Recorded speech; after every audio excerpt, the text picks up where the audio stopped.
This week, Burkina Faso became the epicenter of a dramatic showdown between state power and extremist terror.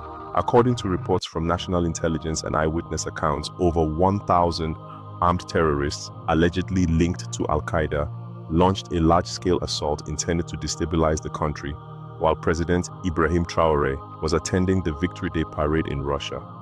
What the attackers didn't expect. Earlier this week, over 1,000 terrorists linked to Al-Qaeda group were ambushed and neutralized in Burkina Faso by Captain Ibrahim Traore using just 3 drones. Instead of getting an applause, a commendation, guess what? What follows next is backlash. And this is coming from BBC Africa. And I asked, is the West trying to say or undermine that that Africa, we don't have right to self-defense? For what reason are they trying to twist the narrative? Please, the video you're about to watch is an interesting one. How smart, intelligent, young, best president of Africa, Captain Ibrahim Traore, used just 3 drones to neutralize over 1,000 militants linked to Al-Qaeda group that invaded Burkina Faso. Guys, you can't afford not to watch this short clip to the end. As we watch this video, do me a favor by giving a thumbs up. Please share this video until everyone see it, for them to see the truth, not the lies that BBC Africa is peddling. In case today is your first time coming across my video, I want to welcome you specially to my platform. This is Holy Ghost on platform, a platform that tells you undiluted truth. This week, Burkina Faso became the epicenter of a dramatic showdown between state power and extremist terror. According to reports from national intelligence and eyewitness accounts, over 1,000 armed terrorists, allegedly linked to Al-Qaeda, launched a large-scale assault intended to destabilize the country, while President Ibrahim Traore was attending the Victory Day parade in Russia. What the attackers didn't expect, however, was just how prepared the country had become under Traore's leadership. Thanks to newly acquired military technology from Russia, China, and North Korea, Burkina Faso now had access to highly sophisticated drones capable of neutralizing large groups of fighters without putting soldiers on the ground. The attack came just days after President Traore left for Russia. Many believe the timing was not coincidental. Intelligence had shown that these militant groups were tracking the president's movements, waiting for a moment of vulnerability. But instead of being caught off guard, Traore had a plan. When the threat was detected, he instructed his forces not to engage immediately. Why? Because they had a different weapon ready. Within minutes, 3 drones were launched. 2 black drones, reportedly from North Korea, formed a V-shaped assault formation, herding the terrorists from local communities into the surrounding forest, and a white drone, a Chinese model, hovered above. Once the militants were grouped in the forest, the white drone descended and delivered precise strikes. Witnesses say it was a surgical operation. Some terrorists attempted to flee on foot or escape via motorcycles. 1 truck was left intact to encourage retreat, but the fleeing fighters didn't stand a chance. The drone locked onto the truck, disabling it without harming nearby civilians. The entire operation reportedly lasted under 1 hour. By the end, over 100 militants had been eliminated. This level of precision warfare shocked observers and demonstrated a significant leap in Burkina Faso's defense capabilities. But just as the nation was catching its breath, BBC Africa released a controversial report. According to their coverage, President Traore's government was responsible for the death of over 100 civilians. Local sources and independent media claimed those so-called civilians were in fact militants posing as non-combatants. For many in West Africa, this wasn't just misinformation. It felt like a deliberate attack on the credibility of a rising African leader. The backlash was immediate. If you don't fear this man, I go fear you.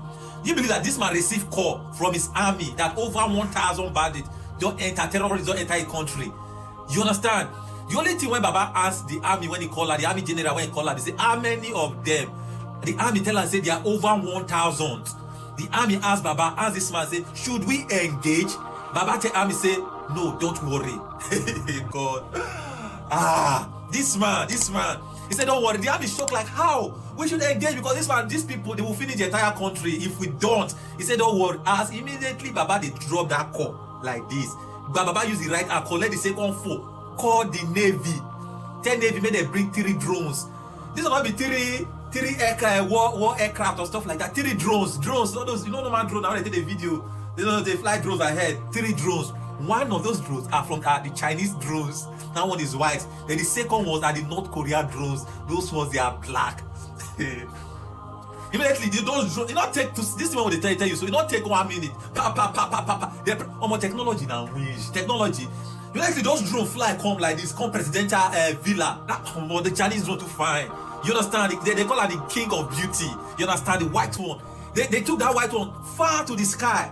Why the North Korea, the king of wickedness, North Korea drones? You know what? The 3 drones they fly. This is how they were going. The black drones came like this to this level. Why the Chinese drone came on top and went through the sky, suspended in the sky? Oh God! Those 2 black drones, they form a V shape when they get to where those terrorists are. They form V shape. You understand? So they fire like this. If they fire the fight like this, once the bullet hit the ground like this, you go brrr. Those terrorists, they were mentally incapacitated. The job of those black drones was to make sure that to push all the terrorists from the community, from the town, into the forest. You understand? So all the terrorists were mentally incapacitated. They all ran into the forest thinking that they have escaped. That is when the white drones, descended. Descended and suspended. You understand? What we were hearing was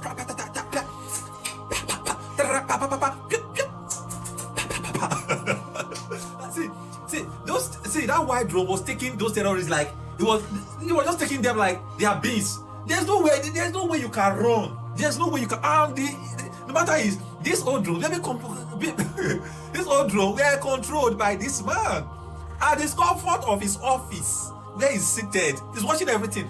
It's like television. There's something that they did. There's a truck that was this particular truck. They left this truck. You understand?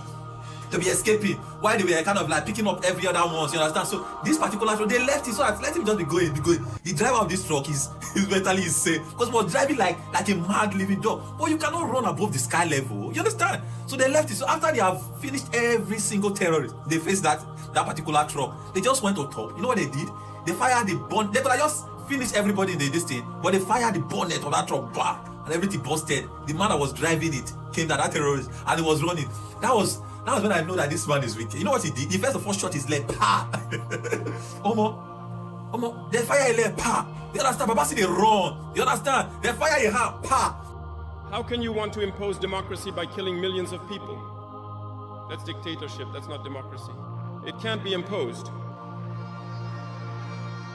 Across Burkina Faso and much of Africa, young people were furious. On social media, users began calling for boycotts of BBC Africa. Many accused the Western media of trying to discredit African leadership at every opportunity. Some commentators pointed out a troubling double standard. When Western nations conduct drone strikes that result in casualties, they are framed as military operations. But when an African nation defends itself, it's suddenly a human rights violation.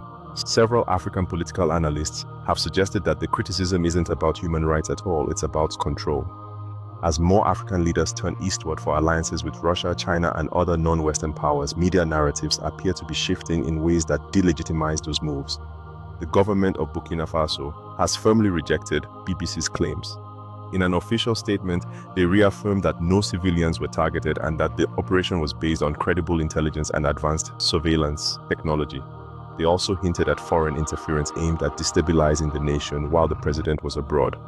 Furthermore, it was revealed that Russian forces provided logistical support, including air transport for President Traore to attend the Victory Day event in Moscow. This suggests a deeper level of cooperation between Burkina Faso and its eastern allies, which may be causing concern in Western capitals. Whether one supports or criticizes Traore, one thing is clear. The battle for Africa's narrative has begun, and it's not just fought with bullets or drones, it's fought with headlines and hashtags. So the question now is, was this a necessary act of national defense, or a dangerous step toward military overreach? Is the international media genuinely concerned about human rights, or are they just uncomfortable with an Africa that chooses its own allies? We want to hear from you. Do you think Traore made the right move, or is the criticism from BBC Africa justified? Let us know your thoughts in the comments below. And don't forget to subscribe to Pulse of Africa for more breaking updates, bold analysis, and authentic stories from across the Sahel and beyond. Africa is watching, and we're telling our own story now.